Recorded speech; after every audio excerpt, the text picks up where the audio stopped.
Hello everyone, welcome back. I hope your day is starting off just great. I'm going to introduce the video here with this beautiful picture of the Dundas Valley in Ontario posted in the I Choose Canada group by Rusty. Thanks for sharing it, Rusty. The beautiful fall colors are out. And before I get into it, let me just take a second here to thank everyone. The channel has reached 100,000 subscribers. Thanks to all of you. And it's very humbling for me watching the numbers grow and also watching the number of channel members grow. I thank all of you for the support. You know, when I started this channel, I wanted it to be a little bit different than the typical YouTube channel that you might come across. I didn't want to just jump into one particular echo chamber and start pumping out clickbait videos that really are meaningless with no analysis and no data, just spewing one narrative or another. I decided that I would try to present some Canadian issues with some research to back up what I'm talking about. And I researched through dozens of articles, and I show charts and graphs when I'm trying to make my point in these videos.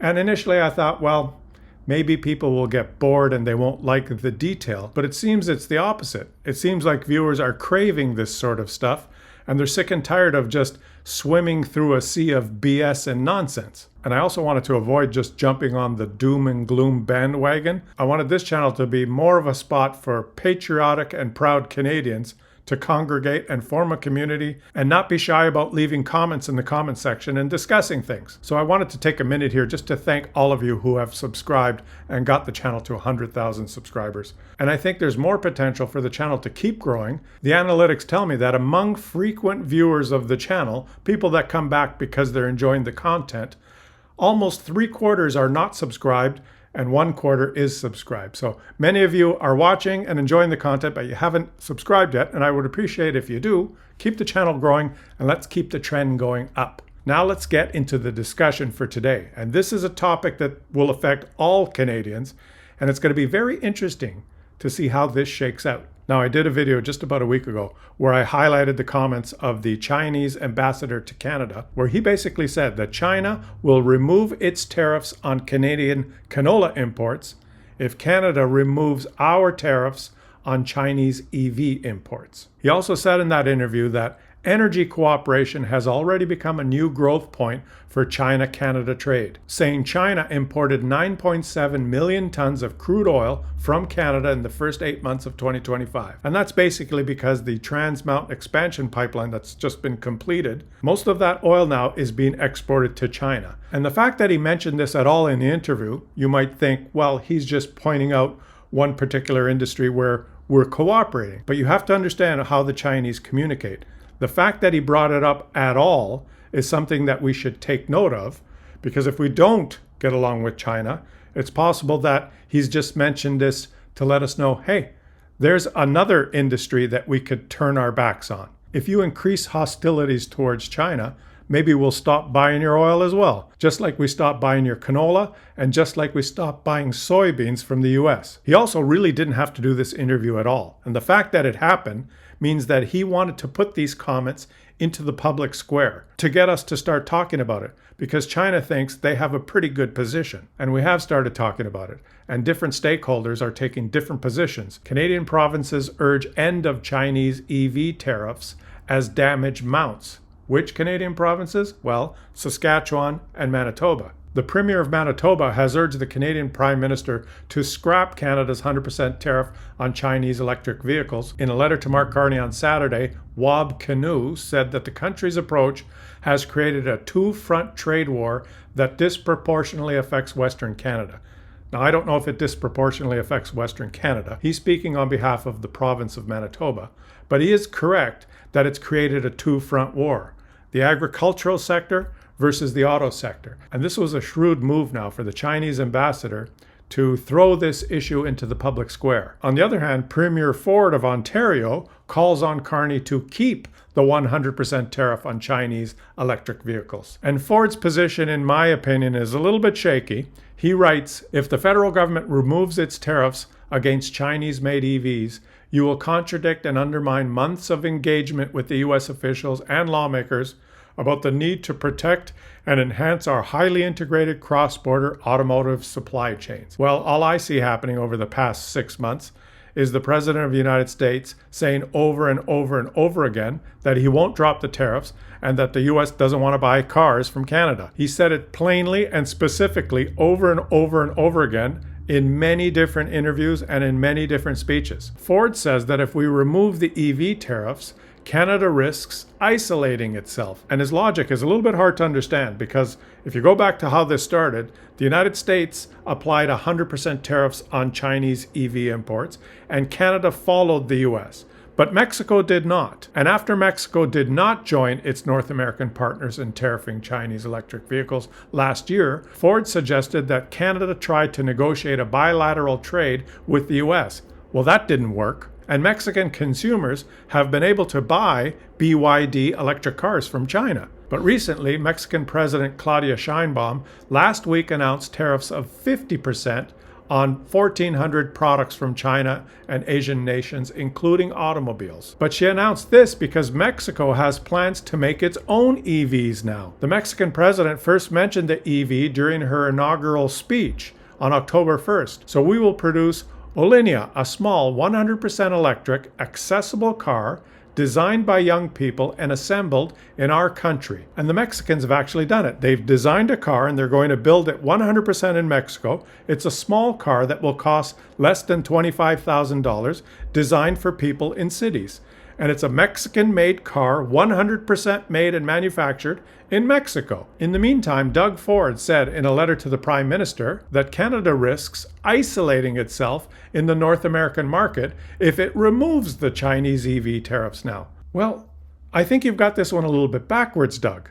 We're already isolated in the North American market. Basically, any car that we produce in Canada in cooperation with the Americans, the only market we have for that vehicle is the US. We're not competitive in the global market. Nobody wants to buy overpriced Canadian-built cars in any other country in the world except for the United States. And recently, their president has said they don't want to buy them either. In fact, I think Doug Ford has this completely backwards.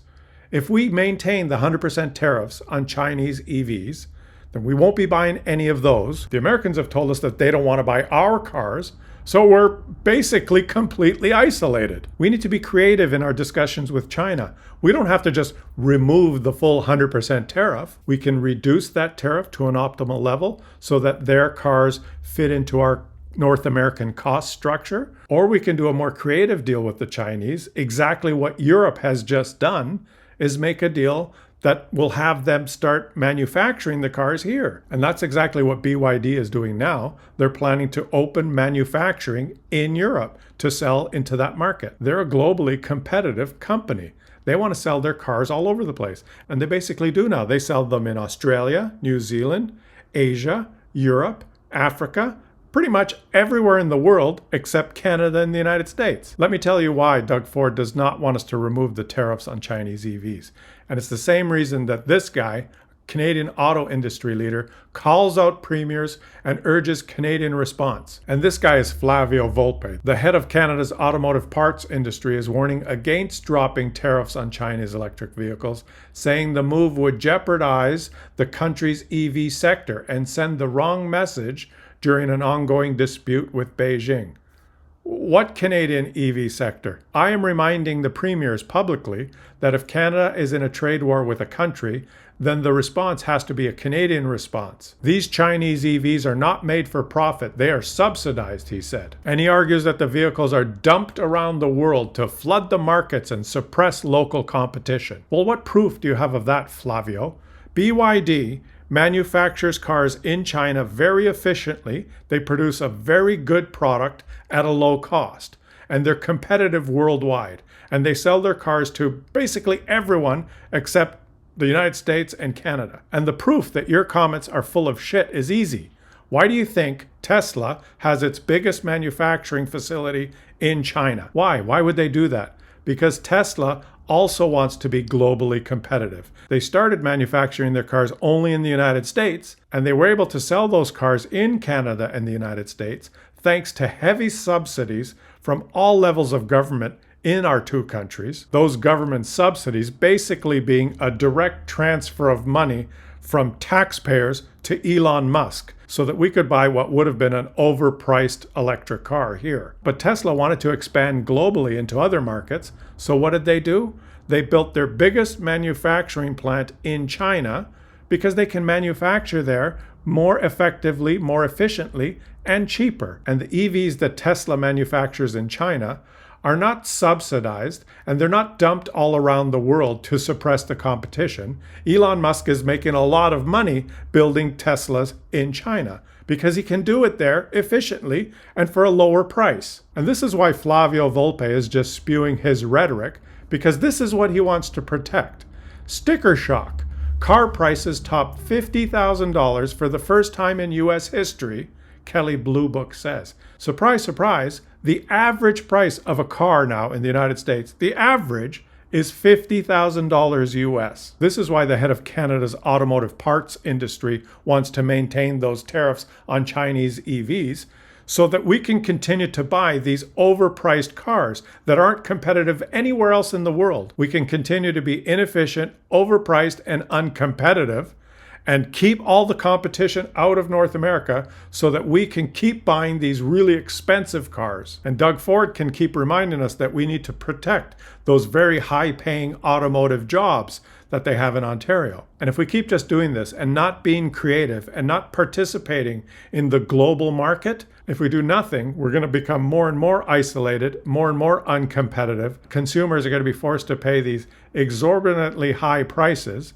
And if we do that, it's like a snowball. The costs are so high that workers are going to demand higher paying jobs. But the higher paying jobs aren't going to keep up with the inflation on the price. And it's just a snowball effect. And the longer and longer you keep it going, the more uncompetitive your sector becomes in North America. Meanwhile, the rest of the world is driving BYD cars that they can buy for $20,000, $25,000.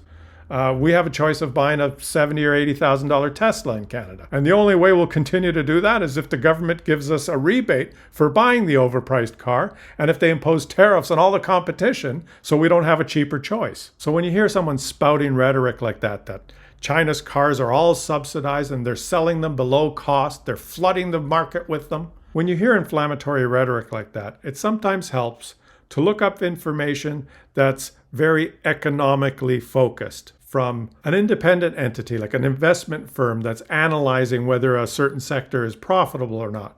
And I found this article from TD Economics. Canada needs to think strategically on electric vehicles and China. Their research shows technological and production cost reduction advancements by Chinese automakers and battery manufacturers present an opportunity for Canada to diversify its electric vehicle supply chains through strategic partnerships. This could help Canada's auto industry to accelerate innovation, reduce production costs, and increase the variety of EV models offered to consumers. Chinese companies largely specialize in lithium iron phosphate batteries, while in Western countries, nickel, magnesium, and cobalt batteries are more common. One estimate suggests that the cost of production could be 35% lower for LFP batteries relative to NMC batteries. Furthermore, the batteries are less prone to overheating, making them compatible with fast charging, a feature that has helped Chinese companies make significant advancements in developing fast charging technologies. They can produce cheaper and better EVs. And now with all that information, let me ask you, what should Canada do? Should we drop the tariffs on Chinese EVs? Should we move toward integrating with the Chinese as well? It doesn't mean that we don't have to manufacture cars with the US. It doesn't mean that we have to turn our backs on one country to work with another country. What's wrong with diversifying? Why can't we pursue a deal with the Chinese as well? If that deal maybe incorporates them manufacturing cars in Canada. Why can the Europeans do it, and the Australians do it, and the Asians do it? Why is it such a taboo in Canada? Why are Doug Ford and this Volpe guy completely against removing the tariff? Why do they want to protect the status quo so much? That's also very dangerous. If we don't diversify at all, we're at the whims of Donald Trump. We could negotiate and negotiate for months, and then at the end of the day, just find out that he meant what he says. that the US doesn't want to buy cars from Canada and that he'll keep the tariffs on. We run the risk of isolating ourselves if we just follow the whims of the United States all the time. It's time for us to act like an independent country, and for me the answer is almost always diversify, diversify, diversify. You can't go wrong with diversifying. Let me know what you think in the comments section, and thanks for subscribing and keeping this channel growing. If you'd like to support the channel on a monthly basis, consider becoming a channel member by clicking the join button. Have a fantastic rest of your day, everyone, and I'll catch you all on the next one.